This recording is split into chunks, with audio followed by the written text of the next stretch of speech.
여러분, 지금 정말 큰일이 터졌습니다. 글로벌 경제에 말 그대로 초비상이 걸렸어요. 미국과 이스라엘이 이란을 공습하고 하메네이가 사망했다는 소식이 들려오더니 이젠 이란이 전 세계 원유의 핵심 통로, 바로 이 호르무즈 해협을 아예 막아버렸습니다. 전면 봉쇄예요. 자, 이 긴급 상황, 이게 도대체 우리한테 어떤 의미인지 지금부터 하나씩 아주 냉정하게 짚어보겠습니다. 자, 이런 엄청난 뉴스를 딱 들었을 때 우리 투자자들 머릿속에 가장 먼저 떠오르는 질문, 아마 이거겠죠. 그래서 내 주식은, 내 계좌는 어떻게 되는 거지? 네, 맞습니다. 오늘 분석은요, 바로 이 질문에 대한 답을 찾아가는 과정이 될 겁니다. 자, 그럼 먼저 이 상황의 본질부터 정확히 짚고 넘어가야 합니다. 이거요, 그냥 저 멀리 중동에서 일어난 국지전, 그런 수준이 절대 아닙니다. 이건 정말 여러 문제가 복잡하게 얽히고 썰킨 복합경제 위기의 시작 버튼이 딱 눌러졌다고 봐야 해요. 바로 여기, 지도에 붉게 표시된 이곳이 이번 위기의 진원지입니다. 호르무즈 해협. 이름은 들어보셨을 텐데요. 여기가 얼마나 중요하냐면 전 세계에 바다로 운송되는 원유의 무려 20%에서 30%가 바로 이 좁은 길을 통과합니다. 그러니까 말 그대로 전 세계 석유의 동맥인 셈이죠.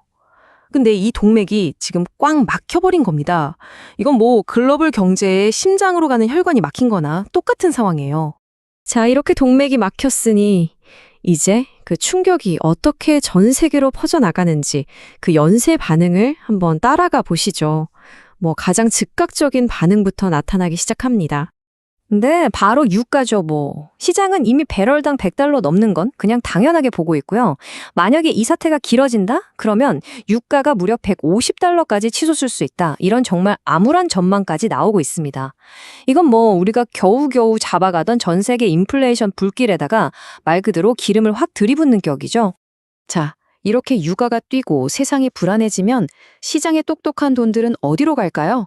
이 표가 아주 명확하게 보여주죠. 주식이나 성장주 같은 위험 자산에서는 돈이 썰물처럼 쫙 빠져나갑니다. 그리고 어디로 가느냐? 바로 미국 달러, 금, 미국 국채 같은 안전한 피난처로 몰려드는 거죠.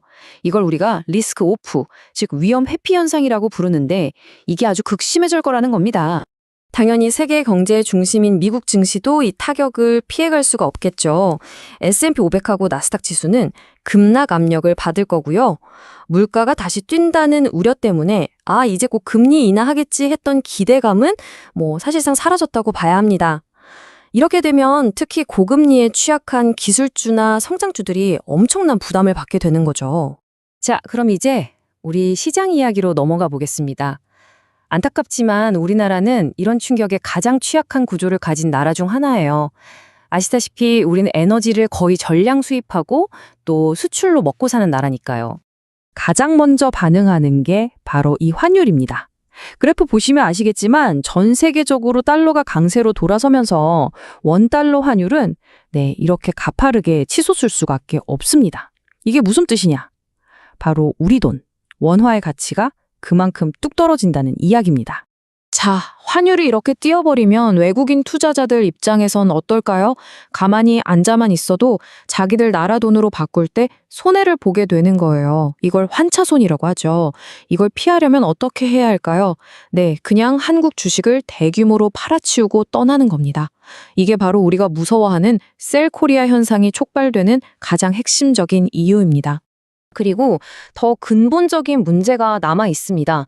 우리나라는 원유를 거의 다 수입해서 쓰잖아요. 유가가 이렇게 폭등하면 공장에서 물건 만드는 비용이 다 올라가겠죠. 이건 결국 우리 수출 기업들의 이익을 직접적으로 갉아먹는 효과를 가져옵니다. 하지만요, 이런 위기 상황이라고 해서 모든 주식이 다 똑같이 떨어지진 않습니다. 이런 격변의 시장 속에서는 언제나 승자와 패자가 나오게 마련이죠. 업종별로 그 희비가 아주 뚜렷하게 갈릴 텐데요. 과연 어떤 곳이 웃고 어떤 곳이 울게 될지 한번 살펴보겠습니다. 이 표 하나로 정리가 딱 됩니다. 먼저 웃는 쪽, 즉 수혜주부터 볼까요? 이런 지정학적 긴장이 높아지면 당연히 방산주가 주목받겠죠? 또 유가가 오르니 정유주도 이익이 늘어날 거고요. 그리고 길이 막혔으니 배가 먼 길을 돌아가야 하잖아요? 그럼 운임이 폭등하는 해운, 또 새로운 배가 필요해질 조선업계가 수혜를 보게 됩니다. 반면에 우는 쪽, 피해주는 어떨까요? 기름값이 폭등하면 직격탄을 맞는 항공주, 원재료비 부담이 커지는 석유화학, 그리고 외국인들이 제일 먼저 팔아줄 반도체와 IT 같은 대형주들은 정말 큰 어려움을 겪게 될 겁니다. 자, 그럼 가장 중요한 부분입니다.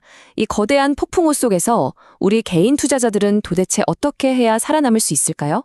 지금부터 가장 중요한 생존 전략 딱 정리해 드릴게요. 핵심은 바로 이 한 문장입니다.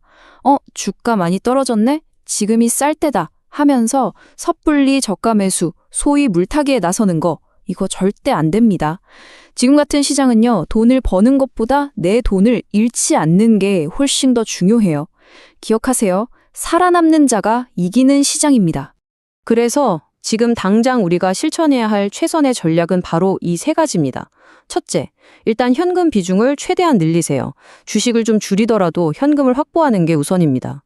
둘째, 공격은 잠시 잊고 철저하게 방어적인, 보수적인 자세를 유지해야 합니다. 그리고 셋째, 섣불리 움직이지 말고 이 사태가 얼마나 길어질지 상황을 아주 면밀하게 지켜보는 겁니다. 오늘 긴급 분석을 마치면서 마지막으로 여러분께 이 질문을 하나 드리고 싶습니다. 이렇게 지정학적 리스크가 우리 일상이 되어버린 시대에 과연 여러분의 소중한 투자 포트폴리오는 갑자기 불어닥칠 이런 폭풍우를 견뎌낼 만큼 튼튼하게 준비되어 있으신가요? 지금 바로 한번 점검해 보셔야 할 때입니다.